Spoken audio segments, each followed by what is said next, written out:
Au nom de Dieu, le clément, le miséricordieux. Oh Allah, fais tes salutations et ta paix sur Sayyidina Muhammad sallallahu alayhi wa sallam, ainsi que sa famille et ses compagnons. Dieu Tout-Puissant dit, le nombre de mois auprès d'Allah est de 12 mois dans la prescription d'Allah, le jour où il a créé les cieux et la terre. 4 d'entre eux sont sacrés, telle est la religion droite. Durant ces mois, ne faites pas de tort à vous-même. Combattez les associateurs sans exception, comme ils vous combattent sans exception, et sachez qu'Allah est avec les pieux. Dieu a spécifié 12 mois dans l'année et il en a choisi 4, les favorise au reste des mois. Et votre Seigneur crée tout ce qu'il veut, et il choisit. Les 4 mois sont Dhul-Qa'dah, Dhul-Hijjah, Muharram et Rajab. Ils sont les 4 mois sacrés. Le messager d'Allah dit le temps a bel et bien bouclé la boucle, tout comme il était le jour où Dieu créa les cieux et la terre. L'année compte 12 mois, dont 4 sacrés sont, comme j'ai dit, Dhul-Qa'dah, Dhul-Hijjah, Muharram et Rajab. Ces mois ont été désignés par Dieu Tout-Puissant. Il les a anoblis et anobli leur valeur et on a fait des périodes de bienveillance et de bénédiction, doublant ainsi la récompense pour leur culte. L'heureux est celui qui assure sa vie après la mort depuis ce monde ici-bas. Lorsque tu rencontres un océan de tolérance, essaie d'en recueillir le maximum. Tu ne seras pas avisé du délai que tu auras pour vivre jusqu'à une autre période ou si tu parviendrais à surmonter tes réjouissances avant cela. Au lieu d'avoir des regrets le jour du jugement à cause de la négligence, retrousse tes manches et fais le plus d'efforts ici-bas pour éviter toute frustration et remords après et procure-toi ce qui te sera bénéfique le jour du jugement. Le messager de Dieu, sallallahu alayhi wa sallam, a dit, ton Seigneur a des souffles durant les jours de ta vie, alors bénéficie de ces souffles, car peut-être l'un d'entre vous subirait une de ces inspirations et ne serait plus jamais malheureux après cela, jamais. Le messager de Dieu, sallallahu alayhi wa sallam, a dit, est une personne véridique. Le prophète sallallahu alayhi wa sallam est une personne véridique. Les bénédictions sont les subventions et des récompenses pour les grandes actions et lorsqu'elles proviennent du Seigneur glorieux, aucun être humain ne peut imaginer la valeur de leur gratification et de leur agrément incarné dans la satisfaction, la miséricorde et les bénédictions d'Allah subhanahu wa ta'ala qui se reflètent sur les faveurs de Dieu dans les subsistances actuelles et ultimes, c'est-à-dire dans ce monde d'ici-bas et dans l'au-delà. Al-Hafid al-Iraqi a déclaré dans l'illumination Tirmidhi quelle est la sagesse d'appeler Muharram parce qu'il est le premier mois de l'année, donc il faut commencer une année avec une sérénité, adoration, respect d'Allah, etc. Et c'est pour cette raison que le messager d'Allah a recommandé de faire beaucoup de jeûnes volontaires pendant cette période et il a dit le meilleur jeûne après Ramadan, c'est le mois sacré d'Allah, c'est-à-dire Muharram. La meilleure prière après la prière, il a dit la meilleure prière après la prière obligatoire est la prière du soir. Il existe une autre sagesse dans la glorification de ce mois, c'est que Muharram est le premier de l'année et Dhul-Hijjah est le dernier mois de l'année. Alors il faut commencer et finir l'année avec respect et avec d'adorance. Comme ça, toute l'année sera comptée adoration. Pour ce, à la naissance c'est l'exemple aussi de la naissance de l'enfant. La première chose qu'il faut faire, c'est appeler à la prière dans son oreille. Et il contient des paroles bénéfiques. La ilaha illallah. Il n'y a de Dieu que Dieu. Et à la fin de la vie, il dit la ilaha illallah. Donc sa vie sera entre la ilaha illallah et la ilaha illallah. Donc toute la vie sera la ilaha illallah. Il se déroule comme ça. Il s'endort le soir.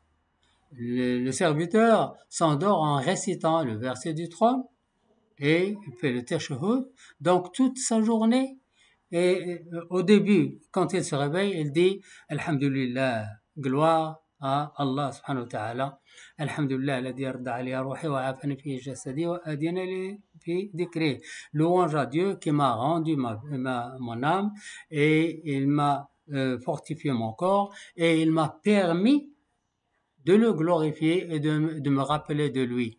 Et le soir, il dit Ashhadu la ilaha illallah. Donc, toute la journée est entre gloire à Dieu et il n'y a pas de Dieu que Dieu. Donc, toute la journée sera comptée adoration.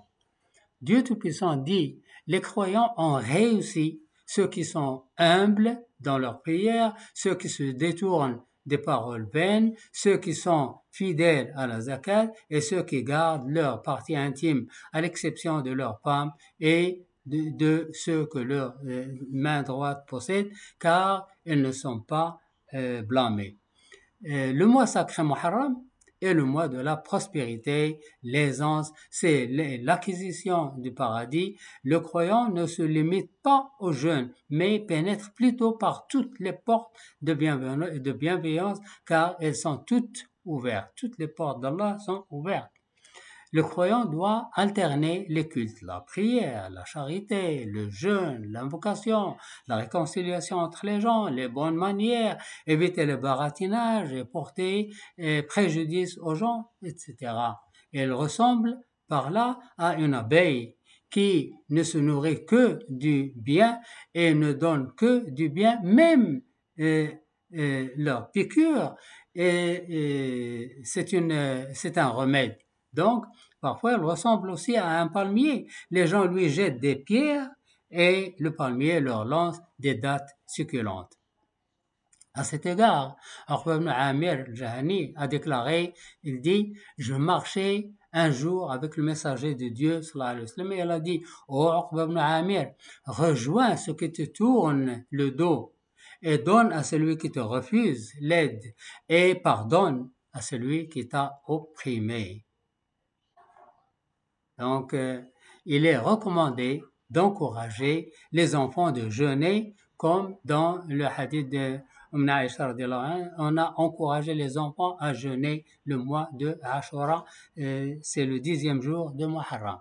Elle a dit, nous avions pris l'habitude de jeûner après cela et nous faisions jeûner les enfants et nous leur fabriquons des jouets avec des morceaux de laine. Donc, si l'un d'eux pleurait à cause de la faim, nous lui donnons ce jouet pour le distraire jusqu'au moment de la rupture du jeûne. Le prophète sallallahu alayhi wa sallam a dit, voulait inciter les gens à le jeûner, alors il a dit, et jeûner le jour de Ashura, Dieu expiera les péchés de l'année précédente. Si on jeûne un jour, le jour de Ashura, Allah subhanahu wa ta'ala pardonne les péchés d'une année entière. Puis il dit, jeûnez le jour de Ashura et différez-vous des Juifs en jeûnant la veille ou le lendemain, c'est-à-dire on jeûne le 9 et 10 ou le 10 et 11 pour se différer des Juifs et des Juifs. Il a dit, parlant de lui-même, pour lui-même, il dit, si je reste une vie jusqu'à l'année prochaine, je jeûnerai le 9e. Mais il est mort, sallallahu alayhi wa sallam, avant l'arrivée de Ashura. Le messager de Dieu, sallallahu alayhi wa sallam, a dit, prenez vos précautions, Nous avons dit, ô messager de Dieu, de qui? D'un ennemi qui vient de débarquer? Il a répondu, non, votre précaution de l'enfer. Dites gloire à Dieu, louange à Dieu. Il n'y a de Dieu que Dieu, et Dieu est grand. En arabe, il dit, dites subhanallah, alhamdulillah, la ilaha illallah, Allah akbar. Et ajoutez, car ils viendront au jour de la résurrection libératrices et pionnières. Mots qui viennent les uns après les autres, ils sont durables pour son propriétaire et bons pour sa généreuse récompense dans l'au-delà et au moment du besoin. Et qui dit où puis-je trouver le temps pour l'invocation? Il y a le temps lorsque tu marches vers la mosquée, pendant la route, tu répètes ces mots et en revenant, ça fait 10 fois par jour. Et ensuite, lorsque tu attends entre l'appel de la salade et la vraie salade, tu fais des invocations comme ça, tu gagnes beaucoup de bénéfices. Le messager de Dieu a dit, Dieu appellera le jour de la résurrection, où sont mes voisins? Où sont mes voisins? Alors les anges disent, notre Seigneur, qui devrait être ton voisin? Il a dit, ce sont les hommes dont le cœur est attaché aux mosquées. Oh mon Dieu, fais de nous tes voisins, occupe-nous avec ton imploration plutôt que celle des autres. Wa sallallahu wa sallam ala sayyidina Muhammad wa ala alihi wa sahbihi ajma'in.